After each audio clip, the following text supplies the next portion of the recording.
Welcome, viewer. Picture this. It is 1509 and the English throne is freshly warmed by the buttocks of a 17-year-old golden boy with a killer smile and the moral restraint of a drunk bear in a sweet shop. His name, Henry VIII, and according to one Venetian, the whole world will talk of him. Spoiler alert, we still are, mostly in therapy.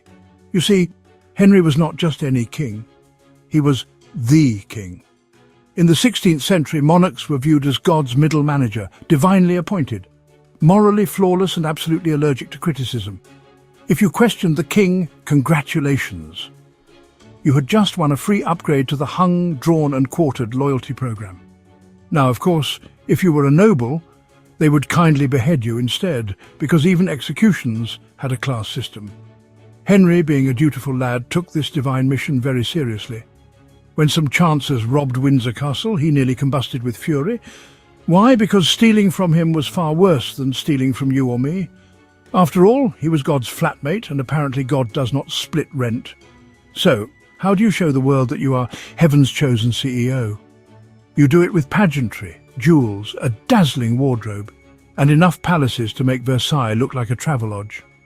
Fun fact, Henry was the first English king to be addressed as Your Majesty, because Your Grace sounded too much like something you say to a clergyman before robbing his lunch, and he was not subtle about it either.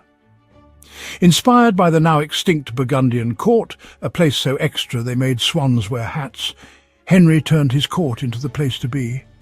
He threw parties, festivals, tournaments, the works. Baldassare Castiglione once said a ruler should throw grand banquets and be generous to all. Henry ate that advice, and then seconds. But beneath the silken turkey legs beat the heart of a man obsessed with glory. International glory, French blood glory, glory with a side of cannon fire. When advisers wrote a peace letter to France in his name, Henry exploded like a gouty volcano in a codpiece.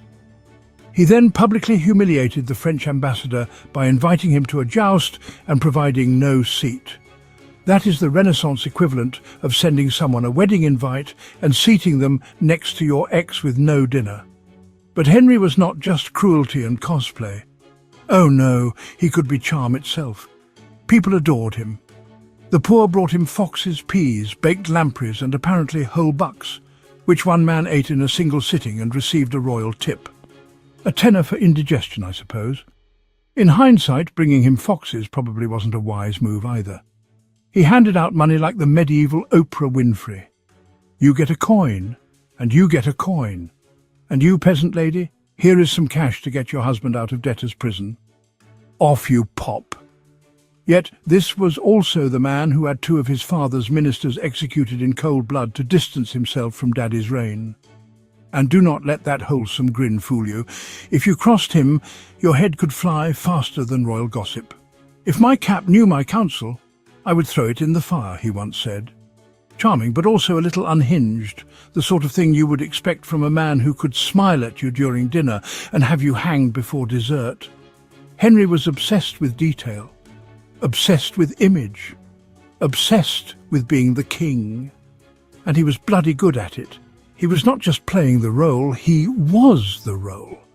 A divine puppet master with a flair for drama, an ego the size of Christendom, and just enough charm to make you forget he had sent your uncle to the block for blinking wrong. So, viewer, what did we learn today? That sometimes the most dangerous person in the room is the one in silk stockings with a turkey leg in one hand and God's blessing in the other. And that magnificence, when wrapped in gold and stitched with paranoia, can make even the most brutal reign look like a Renaissance fair. Long live the king. Comment if you found any Easter eggs. And if you haven't already, follow for more history drenched in sarcasm and dread.